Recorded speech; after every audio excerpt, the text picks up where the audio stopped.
everybody, welcome to a special episode of Friends Talking Nerdy. This is Tim Jelsma, and with me I have the greatest legal mind in the Pacific Northwest, Professor Aubrey. Hi, everybody.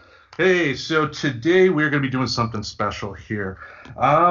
Because of the pandemic, with everything going on recently, we had about a good month to where we got into a bit of a rut, like a lot of people. When you're at home doing whatever things, you do things the same, it just gets boring, you want to do something else. So we brainstormed and we came up with the idea of having a book club. And I thought that would be a good idea to kind of get together, nerd out about a good old book, and talk about it, and go from there. So we got some folks joining us here. We got returning to the show, my former co-worker and friend, Jennifer Lumley. Say hello to everybody. Hello, everybody.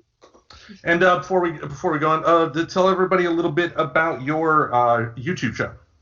Yeah, so if you follow me like on any of my social media, you know that my nerd passion is obviously comic books. And right now I do a lot of comic book reviewing, especially on YouTube.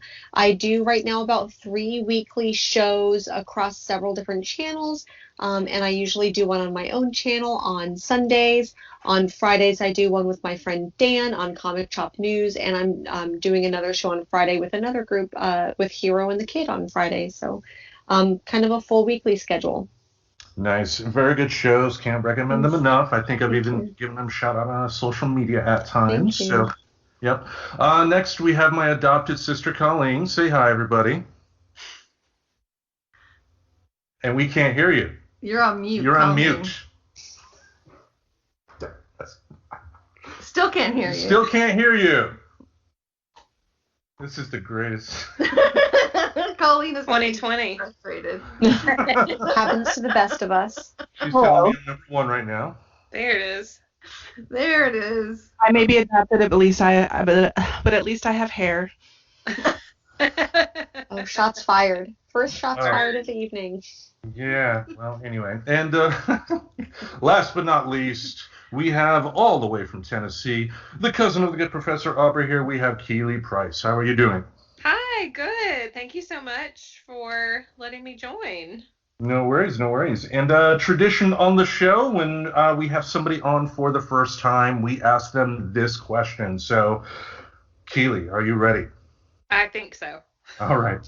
What is your nerd origin story? Okay.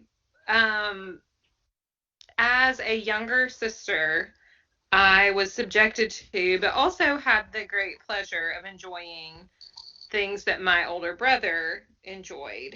And so lots of like comic books, G.I. Joes, Ninja Turtles, Batman, that was kind of my entree into like that part of the culture.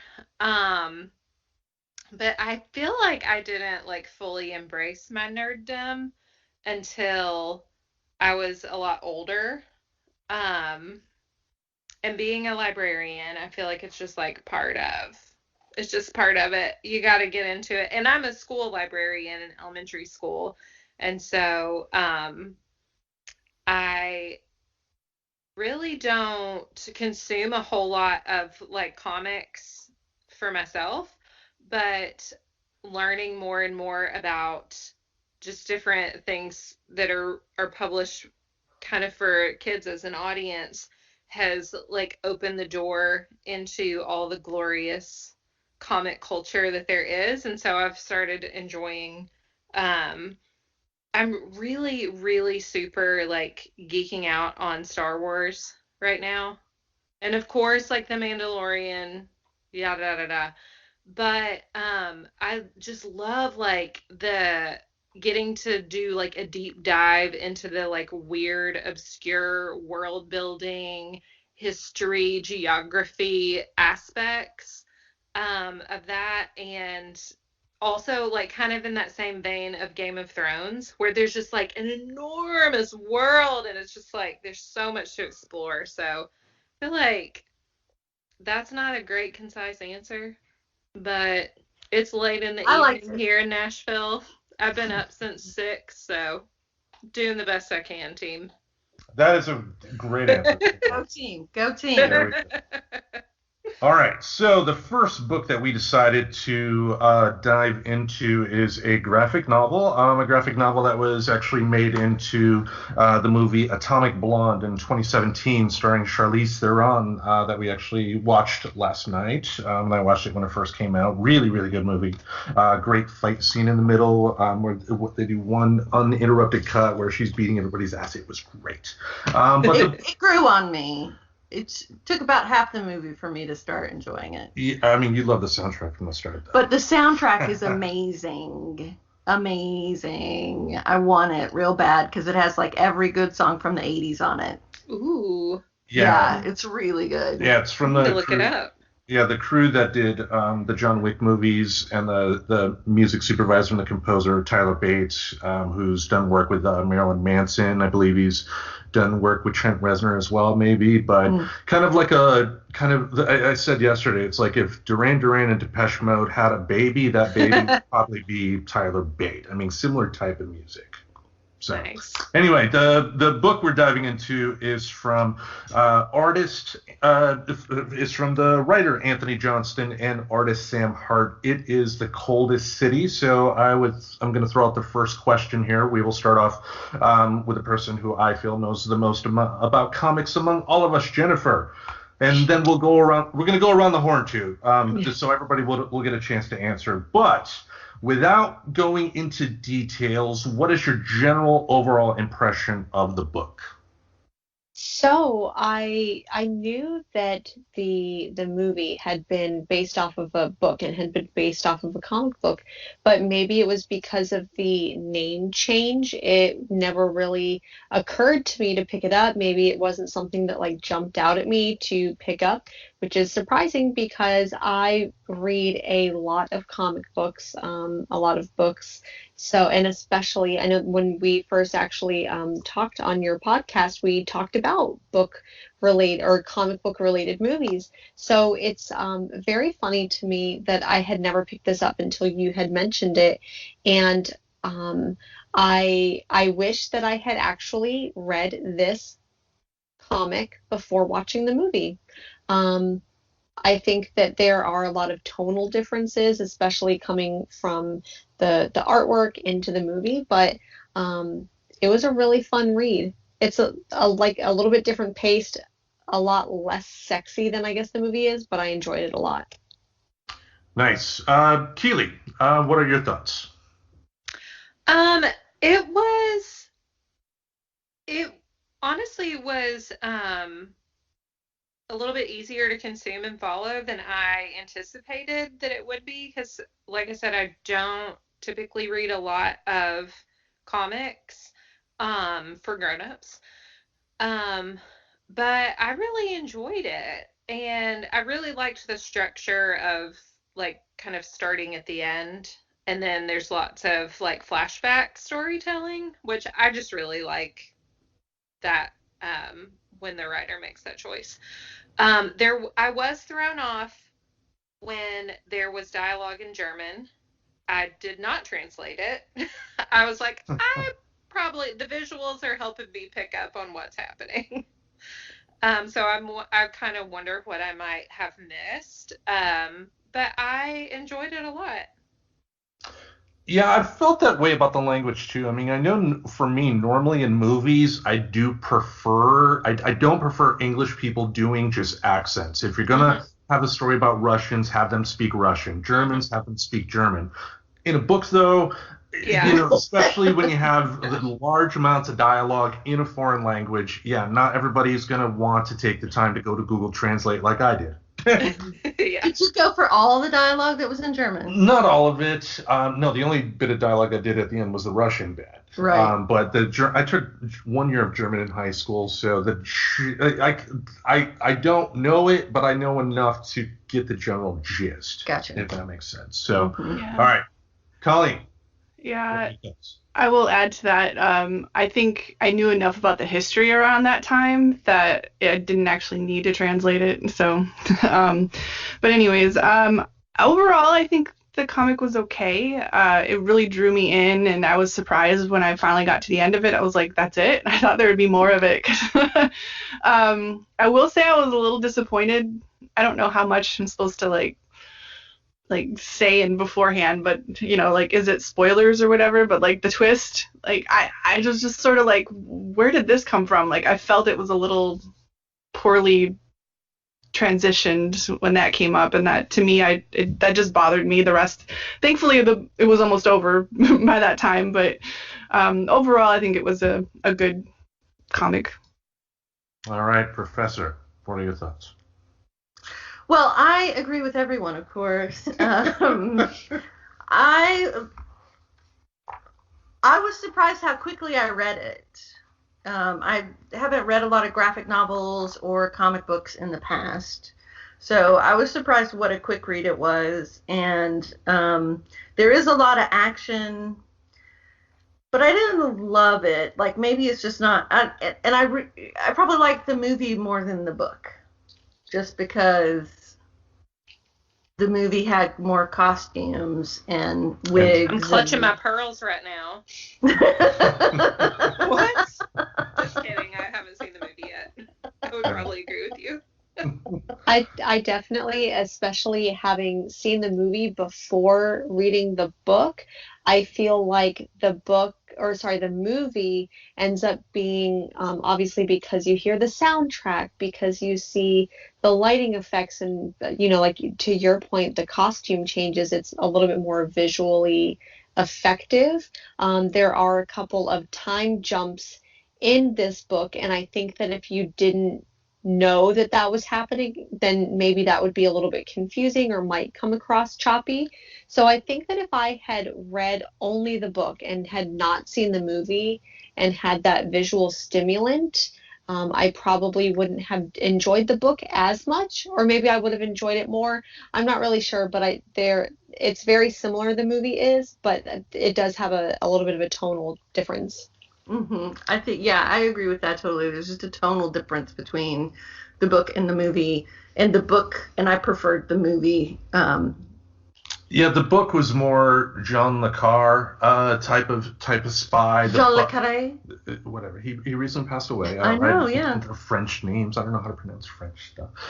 But the movie, was more kind of like a Fast and Furious version of a John le Carre movie, book or something like that. It was meant for modern audiences. It doesn't make either approach wrong, but for the movies, they did need to spruce things up. As far as my overall opinion, the story was pretty solid. I think I would have liked a little more insight into the main character, because I think if we knew a little bit more about her history, then maybe the twist at the end, and we will go into detail about that, but the twist at the end would have made a little more sense. But overall, it was pretty solid, pretty fun. I would say too, for the most part, the artwork I enjoyed. It kind of, for me, has kind of like a Frank Miller, Sin City type of appearance, which is really good. At times, however,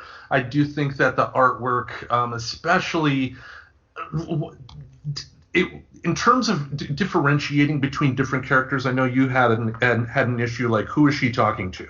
And you didn't necessarily understand that she was talking to somebody else, because sometimes the characters ended up kind of looking like each other. And I wish there was a little more detail put into that. But for the most part, I like the noir type of look that the art brought us.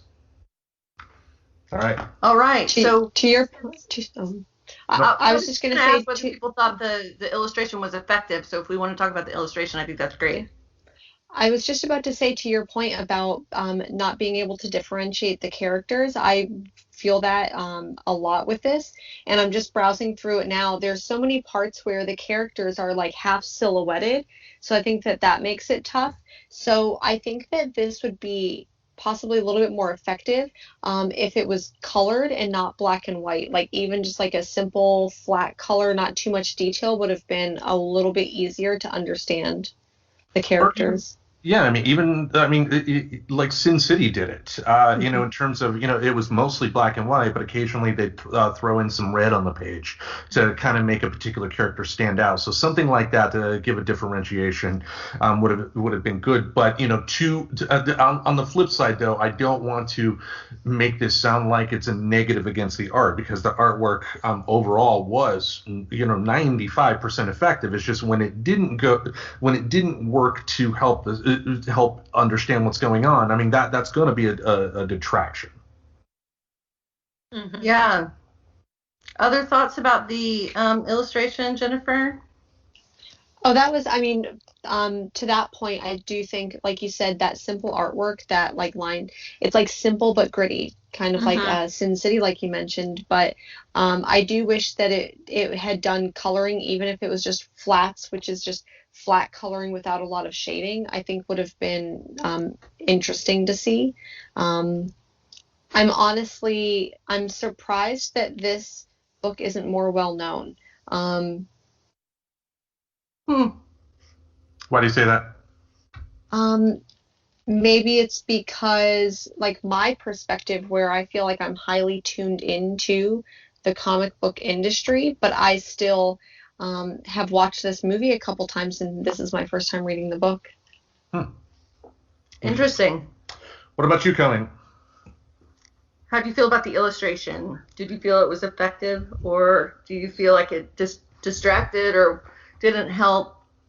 I'm not sure I really have anything to add to that. I mean, I'm not much into, up until now, reading comic books, so I don't really know what to add. I mean, it was good and it drew me in, and the point about not knowing differentiating the characters, a few of the characters was an issue, but that's all I'd have to say. Okay. What about you, Keely? I think I hadn't thought about color, but I think to your all's points that a little bit of flat color would have maybe helped to like differentiate some like movement in time or characters, like who is who. But I feel like the style, I think gritty is the perfect word to describe it. It really sets the tone. And so I feel like tonally, just like sort of giving you more of the setting and the times and the paranoia even. I feel like the art really set the tone for the text. Nice. All right. Which character? We'll go with Colleen this time. Which character did you like the most, and which one did you like the least?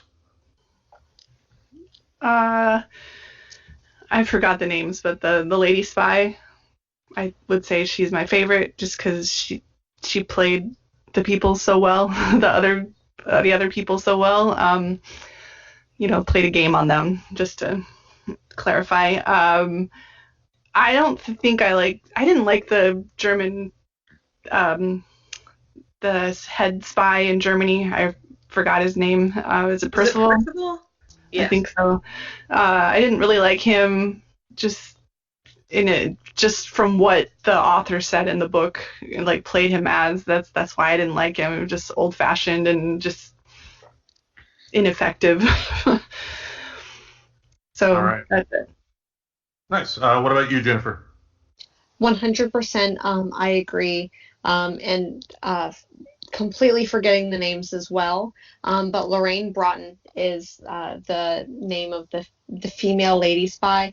I really just enjoyed her character. I think that they did a very good job of making her seem very subtle, which is, I don't want to say surprising, but I think they the writer makes it seem like, so yes, because of the twist at the end and all of that, I think that at the beginning you aren't expecting her to be that badass, and 100% she totally is. And I can't recall his name, but the guy that she's talking to at the beginning, who's just like interrogating her, I can't recall his name. Yeah, I think that may have been Kurtzfield, one of those guys, and Yeah, forgot the other guy's name too. What a great book club, right? Anyway, You know. how That's about more about us than the book, so. you? Exactly. Keely, what are your thoughts? Um, I I enjoyed the protagonist more than I thought that I might, because Charlize Theron is just like such a obvious badass and like such a sex pot, and the main character in the comic um is, she just seems like a little bit more matronly, a little bit more just like regular, which makes sense like in the real world for a spy to just like Mhm. disappear and blend in.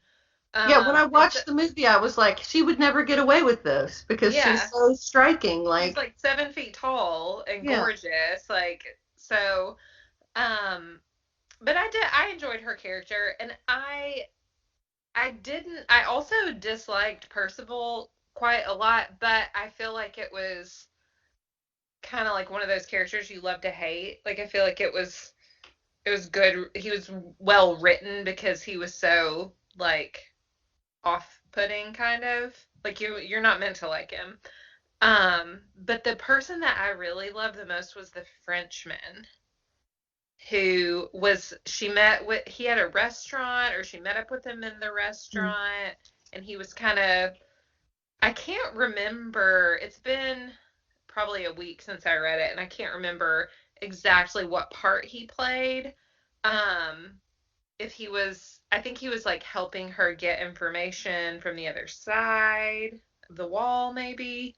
But I really enjoyed him. Like, I like a good like goofy French guy. Professor, what are your thoughts? Favorite and least favorite? Yes. Well, I mean, I agree. I think the protagonist, she's the center of the action, and so of course you like her. I also really like the French dude. He was kind of That's his comic name in the relief. book, the French dude. He was so typically French, right? That it was laughable. It was almost like having Inspector Clouseau show up or Yeah. something. um, People I didn't like. I don't know. That American Spy was annoying. Was that the one that was questioning her? One of them, yeah, Kurtzfeld. Mhm. Kurtzfeld, Well, yeah. there was another American Spy that they met up, but that was Kurtzfeld as well. That was Kurtzfeld, yes. Yeah. So, yeah. I mean, in the movie gave him a little bit more life, but that was a little unneeded. But Yeah. So, oh wait, I didn't give mine. oh, sorry. Go Yeah, ahead, mine. Sam. My apologies. I'm going to be in the same boat here. I mean, the main character, yeah, she was different than how Charlize Theron portrayed her in the movie, but still a good character throughout. I'm still not a big fan of the ending, and we will touch upon that here. But my least favorite character, yeah, it's probably going to have to be Percival as well. But to kind of hop onto what Colleen talked about. I mean, it's like he's the character you are not supposed to like. So the author did a good job of making you not like this character, but by giving you those emotions. So it was, yeah, very much intentional. So that would be my choice. But what's the next question? What do we got?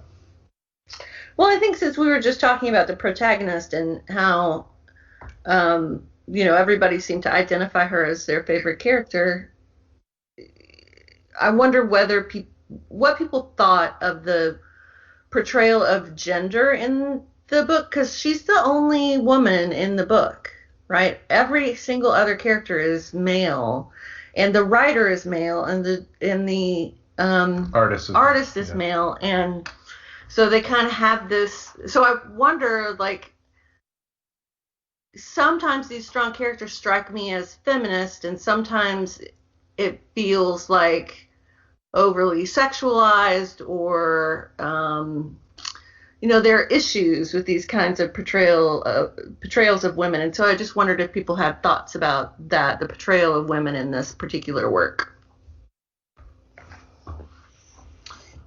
We'll go with you, Jennifer. I feel like I have a lot of opinions when it comes to 100% female portrayal. And, this probably, would I say, is this a like feminist guidebook or anything like that? No. Does the book treat her other than just an object? No, I don't think so. But when I think about like female empowerment, is this it or is it not? Like, maybe not, because if she can't, if anyone listening is aware of the Bechdel test, where Yeah. okay, so Alison Bechdel, for anyone who doesn't know, Alison Bechdel came up with Alison Bechdel did this kind of test, and it was an original comic strip where Bechdel had two women walking out of a movie, and they said, "Well, this is I only watch movies where two named female characters talk to each other, and they talk to each other about something other than a man." Did this book do that? No. So, but is that the end all be all of what a feminist movie could be, or a feminist character? I No, not at all. That kind of falls short. I do think that this book and ultimately the movie were fun in a little bit different ways. It definitely could have given us full. I wish that it would have been like what is it, Ocean's 13 or whatever it is, the like all female Ocean's 8. Ocean's 8, like maybe if they did something like that and we just saw all women talking to each other, and that would have been kind of fun. So, yeah. I would say for me, I felt it felt forced more than anything. It felt like the author was trying to make himself seem like he's a super feminist by constantly having the female character point out, "Are you doing this because I'm a woman?" type of deal. Mm-hmm. And it just, I don't know. It did that part. I mean, the character herself, the main character, I felt was fully fleshed out, so that wasn't the issue. I just think that when it came to the constant referencing to the gender in terms of the work that they do, it seemed forced. That dialogue seemed forced more than anything. Now, having said that, I didn't live in the late 80s Berlin, so maybe spies did talk to each other like that, but I don't know. It just seemed like that he was trying to trying to hit that point, if that makes sense. And I wonder if maybe he was doing that on purpose, possibly to kind of make the men feel uncomfortable. And so, like, she was doing that on purpose. Let's go into the story. She was doing that to make the men feel uncomfortable and make them throw them off a little bit, because she was playing them all along. So it was more of maybe it could have been a subtle thing, because that's something about it seems like the men were ineffective in this story, maybe with the exception of her partner from Poland or whatever. So the story showed a lot of ineffectiveness from men. So that's the only thing I can see if we're talking about feminism and stuff. Okay. Keely, what do you think? I was just looking at the publication date, and it was published in 2012 originally. And I mean, I think you all make good points. It does fail the Bechdel test, because there's no other woman for her to talk to. But I kind of feel like it didn't really strike me as like having much to say about feminism either way. It kind of just felt like almost like having the main character be a woman was just like some kind of device or like a token even. Mm-hmm. Because I feel like if you made Lorraine, that's her name, right? Lorraine. Sorry, I could look at my book. If you made her a man, how would the story change? Mm-hmm. Or would it? You know what I mean? Like, Yeah. I don't really think it would much. There's like, the little bit of like cheesy, like what I felt like was like comic relief with the French guy, like kind of like being sexy or whatever. But I don't know. Like, it didn't really hit hard for me either way, being like having much to say about feminism or like the fact that she was a woman. I think just it sort of pitted her against Percival because he seemed like a bit, buttoned up and old fashioned. Um, but other than that, I don't know. It didn't hit too hard for me. Yeah, I guess I just kept thinking it represents to me so many of my experiences at work, right? Mm. And she's at work and Mm-hmm. she's surrounded by men, and the men are all telling her what to do, and they're telling her conflicting things to do, and they're in charge of everything. And then where I work now, it's all women, and I've had the pleasure of having all women in my workplace one previous time, and it just feels different. I think that if there were more women in the story, it would feel different. Mm-hmm. Or like if you think about what if Percival was a female character and the protagonist was a male character, how Yeah. would that feel different? And so that's why I think it's interesting, the movie, and this, so spoiler alert, in the movie, the French guy is actually a French woman, Oh. which really kind of That's a fun significantly changed the story for me. And I think is one of the reasons that I enjoyed it more was that there was this, of course, there was a great sex scene between the two of them. But besides that, there was this great connection. This Cool. sort of her emotionality came out with regard to this woman.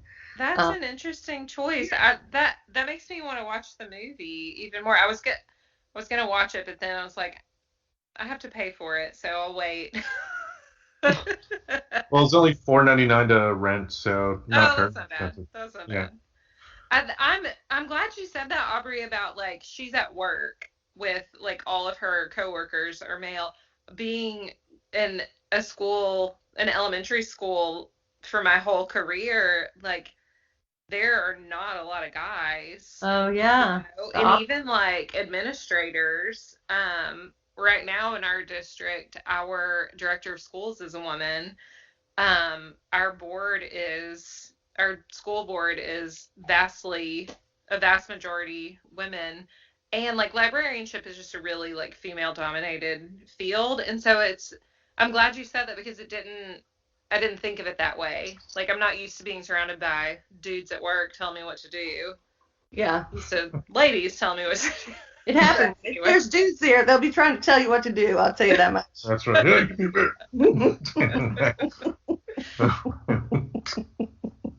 Oh my God. We call that character the dumb guy, and sometimes the dumb guy comes out. I find the dumb guy really amusing. What Tim was just doing. Hey, there was a guy I've mentioned on the show before, in the Democratic National Convention this year out of Iowa, just sounded just like that. Just, hey, I'm from Iowa, and I'm going to vote for Joe Biden. Anyway. I feel like I know people who actually talk like that. Yeah, no, I know. Me too. Yeah.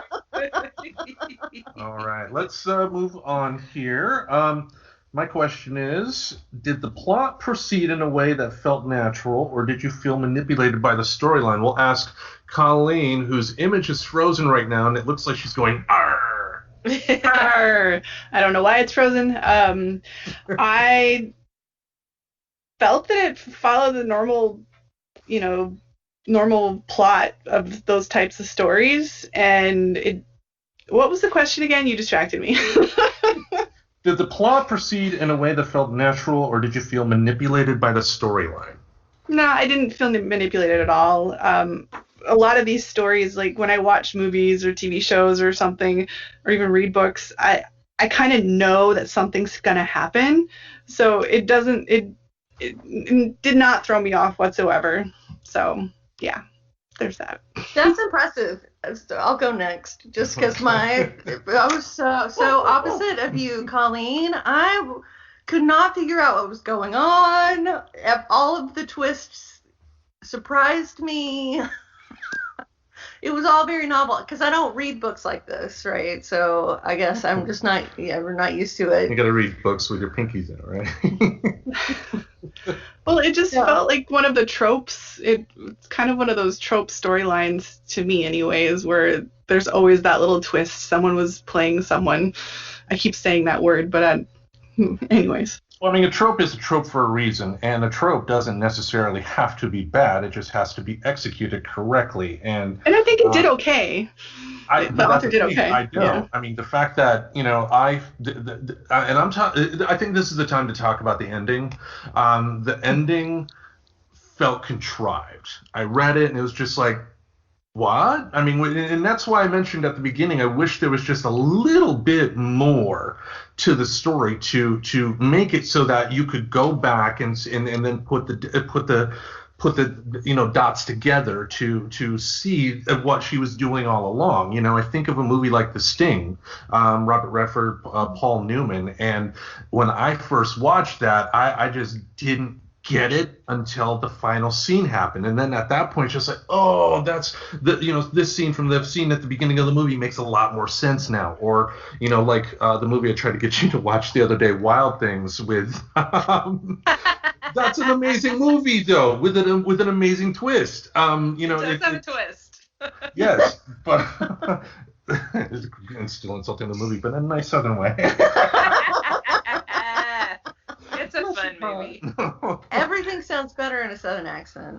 I mean, I guess I was more saying that, like, once the book was over, like, they did an okay job. Like, I think what you're saying was missing was on, like, this page right here, where it was a black page between her sitting in the room, and then, like, something there was lacking in that part. But overall, I'm talking about overall, not that specific part.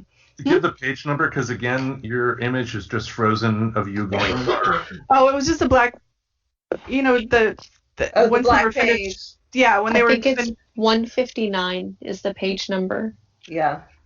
Okay. Mm-hmm. So yeah, that's whatever was missing was on that page. Well, okay then. Jennifer, what did you think?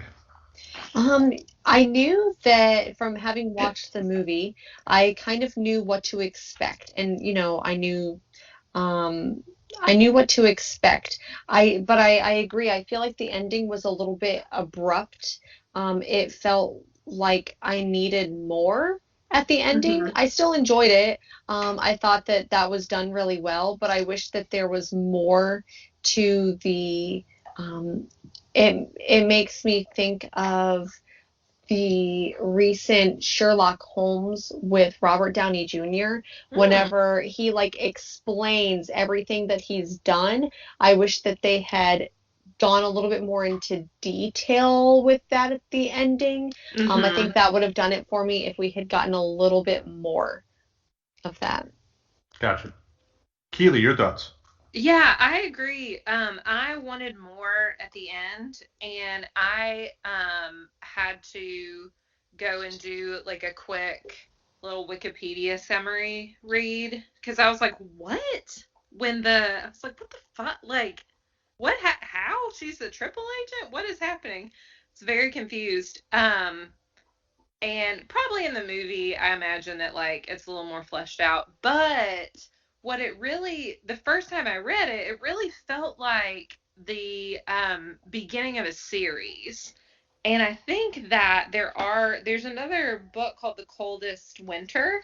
Mm-hmm. That's a prequel. Oh, it's a prequel. Okay. Yeah. Well, I wasn't sure if this were it kind of felt like the first in a trilogy or the first in a series. Mm-hmm. The way that it was the big reveal at the end, it just, I felt like it was intentionally leaving you wanting more, but it was published 8 years ago, so probably. And then they published a second book. But that's the prequel. That is the prequel. Which is a prequel, but you can get a lot more information from a prequel about. Yeah, that's true. Subsequent events, just in terms of character development, and there's going to be a second movie. Right. Oh, okay. Oh. Yeah, Netflix is working with Charlize Theron on a sequel to Atomic Blonde. I love a good origin story. Like, I live for a villain origin story. Like, the Half-Blood Prince in Harry Potter is just, like, did it for me. So I think a prequel could be, like, really, it could be really interesting. It felt like the ending just, like, felt like such a cliffhanger. Um, and just kind of such a mind screw that it's like, oh, like, the author's probably wanting to write another story, and you know what I mean? I do, but I also think there's a danger in that as well. I mean, I think of movies, and I think of like the Marvel movies, for instance. They're not the greatest movies ever made, to be fair, but they do. Even though they are telling a long form story with all of their movies, each of their individual movies still feels like an individual experience.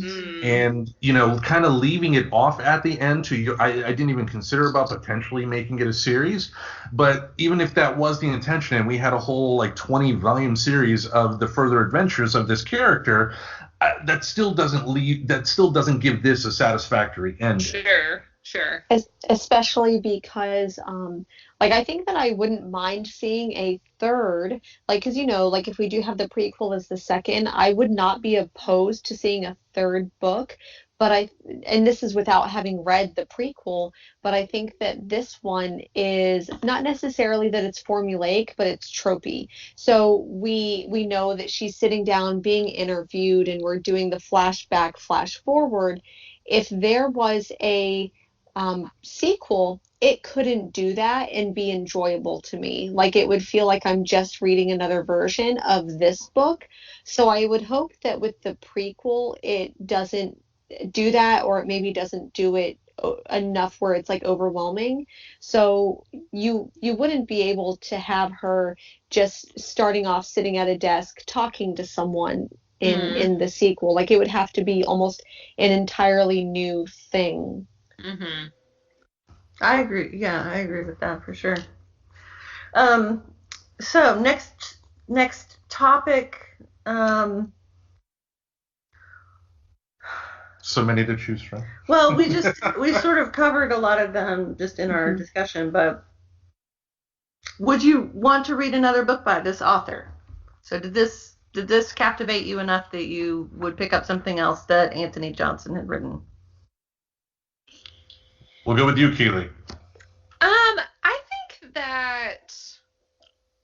I think I would if I knew I had somebody to talk to about it.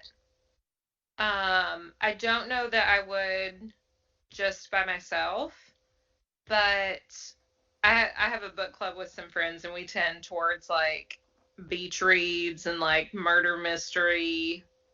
I always push for some like young adult dystopian future, female overthrowing the government, like love all that junk. So I don't, but I was really glad to like have an opportunity to read something that I normally wouldn't just go and choose for myself. So I think if I had somebody to talk to about it, I would do it. Well, that you do. Hey, Colleen, what are your thoughts?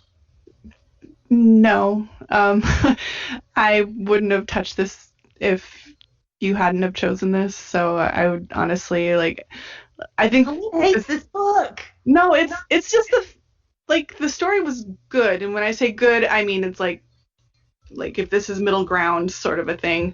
And because of that black page missing so much action in there, he did a bad job at transitioning the story. And it just makes me wonder how good of a storyteller he is in other stories if he couldn't fill that page. All right, Jennifer, your thoughts. Yeah, that's an interesting perspective on that. Like, it's funny how that one black page just like ruined it. 100% I get that though. I would probably I want to say that yes, I would go ahead and read another one, but it would probably only be if I was really super into the Netflix movie that was coming out. Like if I was like, oh, maybe I saw a trailer for it and I'm like, okay, this looks even better than the first one. Let me go ahead and check out the source material if that's, what they're doing if they weren't doing it on the prequel. I would say sure, I would probably go ahead and read it. But at the end of the day, the fact that I had never picked this up, despite actually really enjoying the movie, knowing about it and being, just reading as much as I do, um, I would maybe have purchased it with the intention of reading, but it would have gone to the end of my to be read pile and just maybe like perpetually just been shuffled to the bottom of the pile. Mm-hmm. All right. What are your thoughts? I would not have read this had it not been the book club book. We blame you, Tim. I'm not the only one. Yay. Okay. Yeah, no. Just because I haven't ever really read graphic novels, and I have not been into reading lately. Like, have not been into reading fiction in particular. So, I really enjoyed reading it, and it has made me want to read more fiction, and so I'm gonna read some more fiction. But, I think I'd like to read the prequel just because I'm the kind of person that rereads the same things over and over again. Mm-hmm. Mm-hmm. And so once I know characters, I'm sort of like bought in already. And so I think I would enjoy reading the prequel or any subsequent books just because now I'm connected to this material. Mm-hmm. Myself, I would have to say this. I would probably, I own the prequel. I just haven't read it yet. And there are definitely some moments of brilliance in the writing. And as far as the artwork goes, like I said, a lot of that artwork really, really works for this type of story, everything in shadows type of deal. And I like that. But I'm hesitant because I'm in the same spot as Jennifer too. I mean, I don't read as many comic books as she does, but yeah, I mean, this is a film that I loved, and you would think, similar to the Marvel movies, that I would have dove into the comic as well. So I think, if anything, I would give him one more shot. There was enough there that because one thing about this author that I found out is that he was able to, adapt some original Alan Moore work. And not just anybody can do that, as Jennifer can attest. I mean, Alan Moore is, a god in the comic book community. Created Watchmen. Did what was the name of that Superman story that he did? Whatever Happened to the Man of Tomorrow, I believe, right? Mm-hmm. Yeah, that one right there. I mean, he's done some classic work. Swamp Thing, V for Vendetta. Yep. Yeah, I mean, so it's not anybody is going to be able to adapt that type of work. So he's got talent. The artist definitely has talent as well. But them working together, I mean, I don't know. I guess ultimately I'd give him one more shot. There's enough there that would make me want to give one more shot than anything else. But I think that will lead us into our last question here. We'll start with the professor this time. Are there any lingering questions from the book you're still thinking about? Do.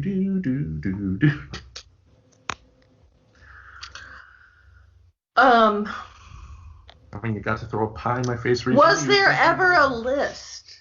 Did the list exist? Or was the list just made up? I would like to know. Mm-hmm. That's my lingering question. All right. What about yours, Keely? If you have. Yeah, well, a question I genuinely was left with was like, how the hell does she know Satchel? Like, how did they? Like, she is Satchel. He says, ha ha. Yeah. See? Okay, so the guy on the last page, 171. Yes. In Russian, he's saying, glad to see you again, Satchel. Yes, and she says to him, hello, Alex. Yeah. So I'm really wondering, who is Alex? How do they know each other? like what's the backstory on that? Who's she really working for? Where does her loyalty lie? Yes, I want to know all that as well. Yeah. All right, Jennifer. I don't necessarily have any other lingering questions, maybe other than what is her origin story, and what is her training, something like that.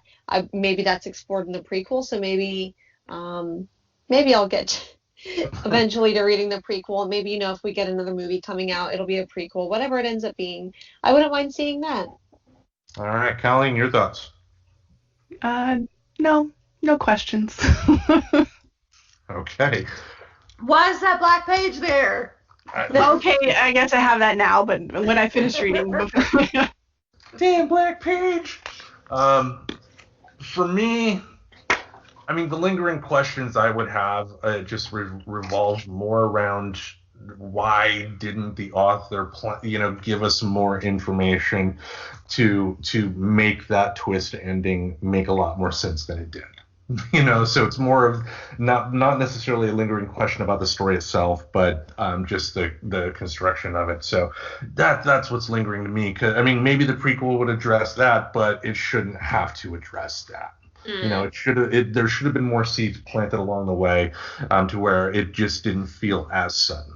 Yeah.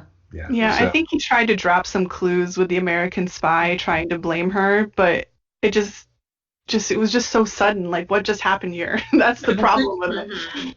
And I think the thing, too, is that the story kind of gave the impression that they just picked this woman out of nowhere. You didn't realize that she had, all of this going on with the Russian government and all that stuff. If they had said something about, hey, you've worked in Berlin before, this person and that person, which the movie did. Right. The movie, because the murdered agent that she's supposed to go retrieve in the movie, she had a relationship with. So there was a reason for her to be there. We were not given that in this comic. But, I mean, who knows? Maybe C was like in charge and like was a double agent too, like the head guy, and like he chose her on purpose because of that. Who knows? Yeah. Well, I think that will wrap it up here. Thanks, everybody, for joining us here. And we hope you'll join us again next month, because we would like to make this kind of a recurring thing. We would like to also kind of flip. 1 month do a graphic novel, 1 month do a regular novel or book. So Aubrey had a pick here, so let the folks know what it is. Yes, so I have a pick, and if it interests you, then great. We'd love to do it again next month. And the pick is Daisy Jones and the Six. Has anybody heard of this book? It is fiction written in a documentarian sort of style about a rock band, like a Spinal Tap situation. I think it's not satirical. Okay. Yeah. So sorry about it. So not Spinal Tap, but so that's not a documentary, but a documentary that is a documentary style fiction. Yeah. It's like a novelization of a fake behind the music episode. Yeah, kind of. That sounds fun. Yeah, exactly. So we'll post that on all of our social media as well. So. And then, like I said, in about 1 month time, we can reconvene from there. So. And hopefully Colleen will like the next book better. Oh my. I don't know. I'm gonna blame everybody. Like you blame me. All right. So with that, I think we'll wrap things up. Once again, this is Tim Jousman. We got Professor Aubrey here. This has been a bonus episode of Friends Talking Nerdy. Thank you all for listening. Subscribe to Friends Talking Nerdy on iTunes, the Google Play Music Store, as well as Spotify. Remember to support Friends Talking Nerdy on Patreon. Goodbye, darling.